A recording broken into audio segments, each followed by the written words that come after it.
안녕하세요, 송희석 선생님. 예, 반갑습니다. 송희석입니다. 예, 선생님 어제는 전국 대학들에서의 전형마다의 선발 인원의 변화, 그리고 교과 전형에서의 변화, 그리고 종합 전형에서의 변화 짚어주셨는데요. 오늘은 이제 논술 전형과 실기 전형 또는 정시 모집 이 부분에서, 또는 이제 저희가 언급하지 못했던 내용들의 변화, 이런 부분들의 순서로 한번 소개를 한번 드려보도록 하겠습니다. 자, 첫 번째 논술 전형의 대학마다의 변화 짚어주시겠어요, 선생님? 예, 논술 전형 같은 경우에는 2018학년도부터 좀 큰 변화가 있었죠. 예. 그때는 그 당시에는 이제 고려대가 폐지되었고, 그렇죠. 그다음에 덕성여대와 한국산업기술대가 신설이 된 겁니다. 예. 근데 이제 올해 같은 2019학년도 같은 경우에는 성신여대와 한국기술교육대가 또 신설되었죠. 예. 근데 이제 2020학년도 같은 경우에는 이제 논술 전형을 신설하거나 폐지하는 대학은 없습니다. 그래서 그 대학 그대로 가는 것이죠. 예. 이제 다만 여기서 이제 논술 같은 경우에는 수능 최저가 있는가 없는가, 그리고 그에 대한 변화에 대한 변수가 굉장히 큰데, 연세대 같은 경우에는 수능 최저 학력이 폐지됐습니다. 그럼 이 변화에 대해서 고민해 보면 예. 결국은 정말 경쟁률은 더 늘어날 가능성이 매우 높은 것이죠. 예. 연대는 이제 교과 성적까지도 평가를 하지 않으면은 이거는 정말 논술만으로 선발하니까. 네, 오로지 논술만으로. 예. 논술에서의 가장 큰 변화에 연세대가 있네요. 예. 그리고 그 다음에 이제 중요한 것은 동국대, 숙명여대, 중앙대가 수능 최저가 이제 조금 완화됐습니다. 각각 어떻게 변화가 있는 거예요, 선생님? 대표적으로 이제 숙명여대를 보면 예. 4개 영역에서 2개 합 4입니다. 인문계열은. 예, 탐구 선택은 또 한 과목만 반영하고요. 예. 그리고 자연도 똑같습니다. 심지어. 예, 2합4를 요구하는. 예, 그러면 예. 굉장히 낮아진 편이죠. 예. 이 탐구 한 과목 반영으로 좀 바뀐 부분이 있네요, 보니까. 예. 네. 그리고 동국대 같은 경우에도 자료를 보니까 역시 2합4인데 이제 탐구는 평균으로 하고 있네요, 동국대도. 네, 이 정도면 그래도 예. 예전에 비해서 좀 완화됐다라고 예. 볼 수 있고, 중대 같은 경우에는 사실은 최저가 높다 보니까 학생들이 최저만 맞추면 논술 어느 정도 해도 충분히 붙을 수 있다, 이런 경우들이 있었던 것 같은데, 예전에 비해서 좀 완화되었기 때문에 그런 부분에서는 조금 논술을 더 잘해야 될 필요가 있겠네요. 네, 예. 그렇습니다. 다만 오히려 거꾸로 건국대 같은 경우에는 수능 최저가 없었는데 예. 올해 또 신설됐습니다. 이거 학생들한테 조금 뼈 아픈 이야기네요. 물론 높지는 않습니다, 다행히. 예. 2개 합 사니까 예. 다른 숙대나 동대랑 비슷하게 볼 수 있거든요. 하지만 역시 이 부담을 무시할 수는 없는 것이죠. 예. 인문계는 2합4, 또 자연계는 2합5 이런 식으로 되어 있네요. 네. 예. 그러면 이제 논술 시험이 논술에 학생부가 이제 섞여서 들어가는 경우와 예. 논술만 뽑는 경우 이렇게 나뉘게 되는데, 예. 물론 학생부의 영역이 30%건 40%건 실질적인 반영은 거의 적은 건 맞습니다. 예. 본인이 2등급, 3등급만 돼도 큰 영향력은 거의 없으니까요. 예. 근데 아예 100%로 뽑는 대학이 기존의 연세대, 서울시립대 1단계에서 2020학년도에는 건대가 이제 논술 100%로 뽑는다라는 그래요. 것으로 이제 확정되었습니다. 건대는 교과 전형, 교과 성적이나 이런 부분 반영이 없어진 거예요, 선생님? 네, 그렇습니다. 그러니까 오로지 논술 시험만. 예. 건대는 그러면서 수능 최저가 생겼네요, 특히. 네, 그렇습니다. 좀 약간 변화가 많이 생긴 것이죠. 예. 또 이게 논술 시험 일자가 또 수능 전에 되느냐, 또는 수능 후로 갈 것이냐, 이런 부분에서도 좀 영향을 받잖아요, 선생님. 예, 근데 보통은 수능 전의 논술이 아무래도 경쟁률이 조금 낮은 편이죠. 조금 더 수월하게 되는 경우들이 좀 있는 것 같고. 네, 그래서 대학에서 내가 논술을 지원하려고 한다면 그 부분도 좀 고민을 해봐야 됩니다. 내가 수능에서 불확실성 때문에 잘 볼 자신이 없다면 오히려 전략적으로 수능 전 논술을 보는 게 유리할 수 있습니다. 예. 전형마다의 일정은 수시 요강 발표될 때 나오는 거죠. 네, 그렇습니다. 예. 어쩔 수 없이 그 부분은 4월 말이나 5월 초까지는 기다리셔야 되겠네요. 네, 그렇습니다.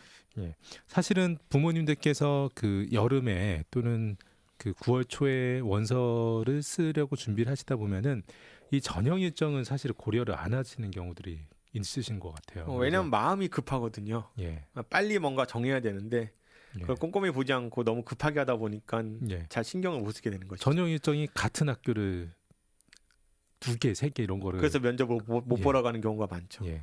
그런 부분을 전형 일정 때문에 가능하지 않은 지원들이 있는데 그런 부분들을 애초에 좀 고려를 안 한 상태에서 하시는 것 같아서 그 요강 나오면은 뭐 다른 내용들도 중요하지만 이 전형 일정도 좀 많이 보시는 게 좋을 것 같아요. 예, 맞습니다. 그만큼 일정에 대한 변수도 고려해야 되기 때문에 특히 올해 일정은 뭐 추후에 설명하겠지만 아, 예, 예. 좀 심각한 그 변화가 하나가 있어서 그런가요? 예. 이 부분도 좀 짚고 넘어가야 될 것 같습니다. 예. 선생님 그 대학의 이런 입시 변화들에서 저희가 이제 전형마다 좀 소개를 하다 보니까 빠트린 부분들도 좀 있을 것 같아요. 그래서 놓쳤던 이 대학별의 입시 변화 2020학년도 좀 하나씩 소개 또 부탁드리겠습니다. 일단은 뭐 제가 좀 더 눈여겨 보는 것 중에 하나는 예. 이제 한양대 의대 논술이 예. 일명 천하제일 논술인데 예. 그러니까 수학만 잘 보면 된다. 예. 수학만 잘하는 애들이 된다. 예. 올해 문항이 하나가 추가됐습니다. 인문 논술 문항 하나가 추가됐거든요. 그래요? 물론 어떻게 나오는지는 아직 발표는 안 했지만 예. 예전에는 수학 두 문제가 올해는 전형 계획에 따르면 인문 논술 문항 1개 예. 플러스 수학은 1개에서 2개 문항으로 바뀌었기 때문에 과연 이제 의대 논술을 준비하는 아이들 중에서 예. 이 인문 논술의 부담이 과연 있을까 없을까에 대한 고민이 좀 필요합니다. 시간도 발표가 됐나요? 아직 발표 안 됐습니다. 시간량은 발표가 안 됐고 보통 제 기억에 한양대가 100분 논술했었던 것으로 90분 또는 100분 논술로 기억하는데 시간을 그대로 한다라면 사실은 수학 문제를 줄일 수밖에 없을 가능성이 크겠네요. 네, 이건 역시 꼼꼼하게 좀 지켜봐야 되고 설명회 대학에서 발표하는 설명회도 한 번은 들어봐야 되지 않을까. 예. 이건 모의 논술도 봐야 되겠네요. 네, 문항들을. 저는 꼭 봐야 된다고 생각을 합니다. 예. 한양대 논술의 의예과 학생들 마지막 시간에 보는. 예. 네, 이와 반대로 오히려 연대 논술에 의해까지 이제 미모집하는 것이죠. 연대 논술 의예는 사실은 여기 경쟁 많이 됐는데 연대 논술 의예는 모집하지 않는 것으로. 네. 예. 보통 그 논술의 의대 논술이 그렇게 많지는 않잖아요. 예. 많지 않기 때문에 경쟁률이 네. 되게 높거든요. 보통 100대 넘어가는. 네, 근데 이제 아무래도 또 연대 논술마저 사라지면 예. 다른 곳에 더 몰리지 않을까라는 예. 생각이 들긴 합니다. 예. 가톨릭대 의예 논술도 없어졌다라는 말이 있는 것 같은데. 이것도 한번 확인은 좀 해봐야 되겠지만 예. 이 요강 보면서 확인 또 해야겠네요. 예. 네. 그리고 예전에는 학생부 종합 전형을 평가할 때 예. 보통은 학생부, 그다음에 자기소개서, 그다음에 교사 추천서, 예. 그리고 뭐 학생 특성 소개 자료라든지 뭐 그런 것들이 예. 있었는데 이제 최근에 작년인가 재작년부터 컨퍼런스에서 추천서를 조금 없애자라는 예. 말이 나오면서 예. 올해 일단은 제가 확인한 바에 따르면 성대 예. 랑 서강대는 필수에서 선택인데 아, 일단 필수에서 선택은 선택이기 때문에 없어졌다고 보기는 어려운 거고 제출을 많이 하겠네요. 또. 네, 일단 예. 성대 같은 경우에는 없고 연대 역시도 한번 확인은 필요합니다. 연대도 예. 일단은 그 기사상으로는 발표를 했는데 예. 아직 정확히는 전형 계획에 발표를 안 해서 이 기사상에서는 어떻게 되어 있나요? 일단 추천서는 폐지한다라는 식으로 얘기는 해놨지만 요강에 언급될 가능성이 높겠네요. 네, 예. 그래서 이 추천서가 폐지됐다면 예. 부담이 일단은 학생 입장에서 예. 는 조금 덜게 되는 거잖아요. 예. 교사 입장에서도 부담은 덜게 되고. 예. 그래서 뭐 좀 더 있으면 사실은 손해 볼 건 없습니다. 왜냐하면 내가 또 놓친 부분, 예. 그렇죠. 또 학생부의 부족한 부분을 예. 교사 추천서로 좀 더 도움이 보완될 수 있지만, 만회할 수 있는 기회가 조금 줄어들었네요. 근데 만약 교사 추천서가 폐지된 학교라면 역시 그래도 자소서에 좀 더 신경을 써야 되지 않을까라는 예. 생각이 들긴 합니다. 예. 연대와 성대 그리고 서강대. 네. 예. 추천서 폐지 부분에 대해서 또 말씀해 주셨습니다. 그리고 이제 좀 더 놓친 부분이 몇 개 있는데 예를 들어 그 성신여대는 기존의 학교생활 우수자 전형에서 예. 자기주도 전형을 신설했고 예. 수능 최저를 다 미적용시켜 버립니다. 없애버렸어요. 네, 예. 그리고 다 단계별 전형이고 예. 역시 이 부분에 대해서도 성신여대가 예.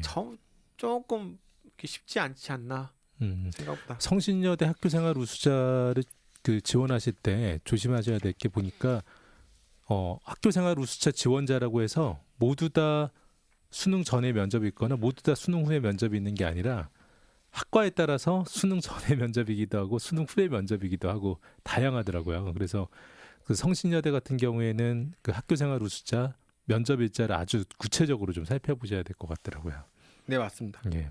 선생님 그 어제 오늘 이제 소개해 주셨던 2020년도 이제 전형마다의 변화 때문에 학생들이 새롭게 고려해야 될 점들, 선배들한테 들어서 또는 여러 설명회나 자료를 통해서 들었을 때 입시가 이러겠거니 생각했는데 사실 알고 봤더니 변화가 있어가지고서 낭패 볼 수 있잖아요. 그래서 반드시 좀 고려했으면 하는 이런 전략들 부탁드릴게요. 가장 기본적으로 특히 올해의 이제 수시 결과들이 아직은 정확히 대학에서 발표는 안 했는데 예. 전반적으로 상향 평준화 됐다는 게 그 대다수의 이야기거든요. 그렇기 때문에 전년도 특히 2020학년도 같은 경우에는 전년도, 전전년도의 그런 결과들을 머릿속에 지울수록 좋습니다. 왜냐하면 점점 더 상향 평준화되는 경향이 있기 때문에 예. 이렇게만 준비하면 내가 합격하겠지라고 생각했다가 오히려 낭패 보는 경우도 있거든요. 예. 그렇기 때문에 그 편견을 좀 머릿속에 지우고 예.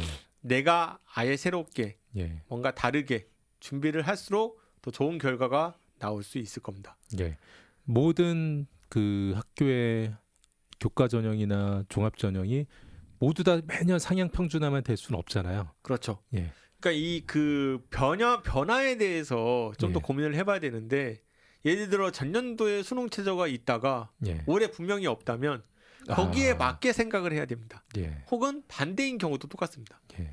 학생부 종합전형도 마찬가지고 논술도 마찬가지입니다. 예. 논술에 수능 최저가 없어지면 당연히 몰리는 건 마찬가지고 그 부분에 대해서 고려를 해야 되는데 단순히 전년도에는 수능 최저 있었고 거기에 대해 수능을 미충족해서 오히려 입결이 낮았다면 혹은 생각보다 등급 낮은 아이들이 많이 붙었다는 생각으로 괜히 섣불리 도전했다가 알고 봤더니 수능 최저가 없었다는 걸 알고 오히려 실패하는. 그래서 전년도의 변화를 예. 올해와 전년도의 그 예. 변화 차이를 꼭 고려해야 되는데 예. 그걸 고려하지 않으면 굉장히 큰 낭패를 보게 됩니다. 단순 입결로서는 매우 위험하겠네요. 네. 예, 말씀하신 등의 여러 제약 조건의 변화가 있는데 그대로 살펴보면 위험하기 때문에 그 점들을 반영해서 따져보셔야 될 필요가 있겠네요. 예. 네, 특히 또 면접형이 있는가 없는가, 면접은 단계별인가 아닌가 이런 것도 역시 고려 대상이죠. 정시도 사실은 고려를 많이 해야 됩니다. 예. 정시가 늘어났습니다. 서울 주요 대학은. 예. 근데 그만큼 논술이 줄어들거나 아니면 교과가 조금 줄거나 종합이 줄어든 경우도 있습니다. 그럼 과연 이 변화에 대해서 또 어떻게 접근해야 되는가? 예전처럼 내가 과연 그 논술을 생각하고 있고 현역인데 정시까지 고려하고 있다면 과연 내가 어느 부분에 더 집중을 해야 되는가에 대한 고민이 필요한 것이죠. 예. 오히려 논술 인원이 줄었기 때문에 좀 더 아예 내가 현재 현 상황으로 도저히 학생부 종합전형과 교과전형을 지원할 수 없다면 아예 철저하게 수능 쪽으로 좀 더 정시 전형 쪽으로 좀 더 무게중심을 높여두는 게 오히려 인원이 늘어났기 때문에 가능성도 있고 역시 올해 인원이 줄긴 했습니다. 학생 인원 자체가. 그러니까 올해부터 줄었죠. 올해부터 많이 줄었기 때문에 이 부분에 대한 변수도 고려해야 되기 때문에 학생 수가 조금 줄어들었죠, 확실히. 선생님. 네, 3만 명 정도 줄어든 걸로 기억을 하고 있는데 그만큼 줄었기 때문에 역시 정시 쪽의 무게감은 조금 다르게 접근이 됩니다. 2000년도 밀레니엄 베이비 세대 선배들한테 호되게 고생할 수도 있겠네요. 뭐 그럴 수도 있고요. 근데 이제 학력 인구가 점점 감소하는 거는 사실이니까 감소할수록 아무래도 조금 더 유리해진 거는 어쩔 수 없는 현실입니다. 예. 선생님 그 올해 부모님들께서 하셔야 될 여러 가지 내용들을 언급해 주셨는데요.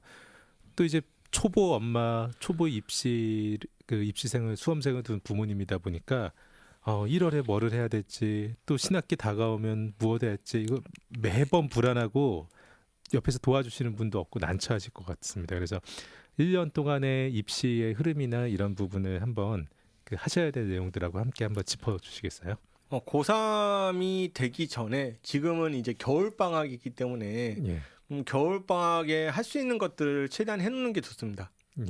예를 들어 뭐 내가 부족한 과목이 있다면 그 부분에 대해서 좀 더 공부를 한다든가 아니면 내가 평소 진로와 관련된 활동들을 했는데 좀 더 심화된 활동을 할 수 없을까? 라는 고민으로 좀 여러 자료도 찾아보고 예. 혹은 대학 국외 연계 프로그램에도 한번 찾아보고 그다음에 모의 면접 프로그램 대학에서 하는 예. 뭐 그런 것들을 많이 참여하면서 좀 더 겨울 방학을 알차게 보내면 좋습니다. 그럼 그 겨울 방학이 지나면 가장 먼저 그 전국 연합 학력 평가를 보죠. 서울시 네. 교육청에서 3월 7일 날. 예. 그렇기 때문에 이 결과에 대해 또 민감하게 반응을 많이 한다. 3월달 성적이 낮은데 어떡할까요? 모의고사 이런데 과연 내가 정시로 돼야 네. 될까요? 3월 성적이 떨어지면 떨어지지 뭐 변화가 없다고 자꾸 말들을 하시니까. 예, 그러나 역시 3월 평가는 교육청 평가이기 때문에 이거는 그 학습 도구로 활용해야 됩니다. 그 내가 국어를 못 봤다면 내가 왜 못 봤을까? 어디가 틀렸을까? 어느 영역이 약할까? 수학이 틀렸다면 내가 몇 번에서 틀리고 그게 어느 단어니까? 이런 것들을 고민하면서 나의 실력을 나의 학업 역량을 높이는 데 중점을 둬야 되는데 이거를 평가적 도구로 입시를 판단하는 도구로 활용하면 오히려 입시를 실패하게 됩니다. 왜냐하면 내가 점수로 여기 갈 수 있으니까 3월달 성적으로 아직 무려 원서 접수까지 6개월 이상 남았는데도 남았고. 불구하고 예. 근데 그렇게 너무 성급하게 판단하면 안 되죠. 음. 그래서 3월달은 철저하게 학업적 도구로 예. 활용하면 좋겠습니다. 예. 학업 도구로. 예. 그리고 그 3월 그 모의에서는 사실은 또 실제 수능을 같이 보는 재수생들이나 N수생들도 전혀 없으니까. 그렇죠. 예. 평가 도구보다는 학습 도구, 본인의 학습 상태를 중간 점검하는 진단 도구로 사용하는 게 좋겠다. 네, 예. 맞습니다. 그리고 나서 이제 6월 4일 날 예. 평가원에서 6월 모의 평가를 실시하죠. 예. 그럼 이제 이게 아무래도 평가적 도구와 학업적 도구가 섞여 있는 훨씬 더 적합하다. 훨씬 더 적합하기 때문에 6월 기준으로 좀 더 예. 고민을 많이 해야 되겠죠. 내가 수능 최저를 좀 더 전략적으로 접근해서 그 전형을 쓰는 게 맞는지 아니면 수능 최저 없는 예. 그 전형으로 쓰는 게 맞는지 내가 N수생과 같이 경쟁을 했을 때 유리한지 불리할 것인지도 판단하는 도구로 예. 적합할 겁니다. 예. 그럼 이제 여름방학에는 주로 자기소개서를 준비하죠. 예. 그러면서 이제 판단하게 되는데 이제 여기서 문제는 9월입니다. 예. 올해는 정말 심각한 일이 일어났는데 9월 4일 날 평가원의 9월 모의 평가를 보는데 예. 9월 6일 날부터 접습니다. 그래요? 예. 이틀이죠. 예. 그러니까 올해도 짧긴 했는데 2019학년도 네. 근데 2020학년도는 더 짧아진 게 된 겁니다. 18학년도는 좀 여유가 있었죠. 그렇죠. 상당히. 그러면 모의 평가를 보자마자 그 다음 날 컷이 나올 테고 근데 그 컷이 맞는다는 보장은 못 하거든요. 보통 한 그래도 이틀은 지나야 정확성이. 네. 근데 생기는데. 하루 되고 그 다음 날 바로 접수니까 예. 저는 과연 9월 모의 평가의 의미를 올해는 조금 다르게 봐야 되지 않나라는 고민이 있습니다. 그때 하루 이틀 사이에 일대 혼란이 일어날 수도 엄청난 있겠네요. 혼란이 일어날 수 있고 이로 네. 인하여 괜히 수시 원서가 잘못 판단을 해버리면 예. 오히려 엉망진창이 되지 않을까. 예. 또 정시인원 늘어난 부분이나 또는 말씀하셨던 것 같이 종합 여러 가지 전형에서 최저가 바뀌고 전형 방식이 바뀌고 이러다 보니까 규모 있게 판단을 못 하셔서 어렵게 돼요. 1년의 결과가 힘들게 되어지는 이런 상황들이 있을 수도 있겠네요. 네, 맞습니다. 예. 그래서 올해 같은 경우에는 9월 모의 평가에 대해서 좀 더 고민을 많이 필요할 것 같습니다. 예. 그런 부분들을 조금 더 이제 부모님들이 가능하게 하기 위해서는 수시 지원의 뭐 플랜 A, 플랜 B 이런 식으로 미리 좀 고려를 해두시면 좋겠네요. 그래서 네, 맞습니다. 9월 모의를 이렇게 봤을 때 또는 이렇게 봤을 때 뭐 정해둔 것에 따라서 A, B, C로 그냥 가시면 되잖아요. 그렇죠? 네, 그렇습니다. 그러니까 그 성적을 보고서 결정할 것으로 하시지 마시고 미리 정해 두시는 방향이 좋겠네요. 네.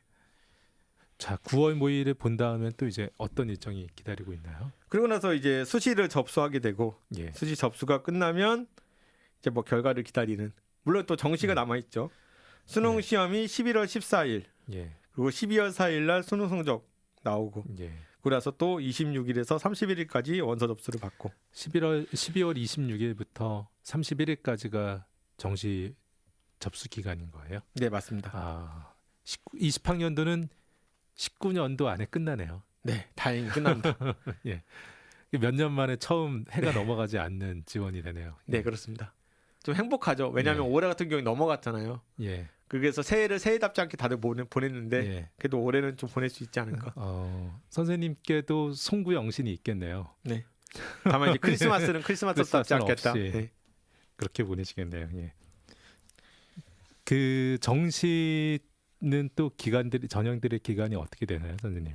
정시는 이제 1월에 2일부터 30일까지가 이제 전형 기간이라 예. 뭐 이 부분은 끝까지 기다려봐야 되고 이제 2월 4일 날 뭐 최초 합격자 발표를 하죠. 발표하고 그 정시 합격자 등록은 언제까지 해서 끝나요?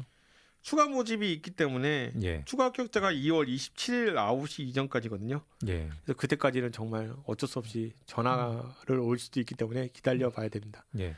이게 올해의 경우도 사실 같은 거잖아요. 네, 그렇죠? 똑같습니다. 지금 아마 정시 끝나신 분들이 많이 계시겠는데 그리고, 예. 추후 합이 어떻게 될지 모르기 때문에 예. 정말 2월 말까지는 좀 힘들겠지만 그래도 믿음을 가지고 기다렸으면 좋겠습니다. 예. 애초에 최초합 생각 안 하고 추합 기대하면서 쓰신 분들이 또 많으시니까 그렇죠. 네. 한 달 정도 더 이제 남아 있다고 생각하셔야 됩니다. 마음 초조해하면서 편하게. 기다리시겠네요. 네. 네. 그 추가 모집도 있죠, 선생님. 정시에서. 네, 정시는 이제 네. 못 모을 경우에 예. 나중에 또 다시 이제 발표를 대학마다 일부 대학에서 발표를 하거든요. 예. 그것도 끝까지 보셔야 됩니다. 그게 그 갑자기 게릴라식으로 2월 마지막 주 정도에 네, 3, 4일 안에 다 끝나버리잖아요. 예, 한두 그러니까, 명씩 뽑기 때문에 예. 그것도 상당히 잘 살펴보시면은 그 덕분에 이제 재미가 생길 수도 있겠네요. 네, 예. 그렇습니다. 참 뭐 연간에 그 고려하셔야 될 일정을 가볍게 조금 저희가 이야기를 해드렸는데요. 선생님 그 올해 19학년도 입시 지도하면서 가장 기억에 남는 학생도 좀 있으신가요? 2019학년도에는 그 좀 다들 무서워했습니다. 예. 그러니까 내가 과연 이 학교를 지원하는 게 맞을까? 예. 더 점점 더 두려워하더라고요. 왜냐면 정성평가니까요. 예. 그러니까 어떤 학생이 특별히 기억이 난다기보다는 그냥 모든 학생이 다 기억에 남는 것 같아요. 예. 다 무서워해서. 예. 근데 자기 자신이 한 것에 대해 믿음만 있으면 저는 좀 지원하면 좋은 결과가 있지 않을까라는 예. 말씀드리고 싶습니다. 예. 자, 2020학년도 주요 대학 입시 변화 또 이 내용 준비하시면서 또 이제 드셨던 생각이 있으실 것 같아요. 올해는 또 이런 변화가 있고 이런 변화 때문에 학생들이 조금 어려움을 겪을 수도 있겠다 등등 좀 복잡한 생각이 또 드셨을 것 같은데요. 이렇게 조금 소개해 주실 만한 부분들이나 이런 내용들하고요. 저희 마지막 인사 같이 부탁드릴게요, 선생님. 늘 이야기하지만 변화가 있다면 예. 그 변화에 대한 다른 변화는 늘 생기게 됩니다. 그 변화를 꼼꼼하게 신경 쓰고 보시면 좋겠습니다. 그러면 입시에 성공하는 지름길이라고 생각합니다. 예. 주요 대학 입시 변화에 맞춰 연간의 준비 전략과 계획이 어느 정도 그려졌기를 기대합니다. 필요하시다면은 다시 듣기 또는 밴드나 홈페이지에 질문 남겨주시면은 원하시는 결과를 얻으실 때까지 저희가 올해도 역시 함께 뛰는 한 해가 되도록 하겠습니다. 자, 저희가 선생님께서 겨울방학 기간 동안에는 특히나 약점을 보완할 수 있는 거의 마지막 찬스이다. 그리고 본인이 목표하는 전공이나 관심 분야에 대해서도 한 가지 정도는 강화하는 시점으로 좀 삼았으면 좋겠다라고 하신 말씀이 가장 좀 인상적이네요. 저희 다음 주에 또 좋은 내용으로 찾아뵙도록 하겠습니다. 감사합니다. 감사합니다.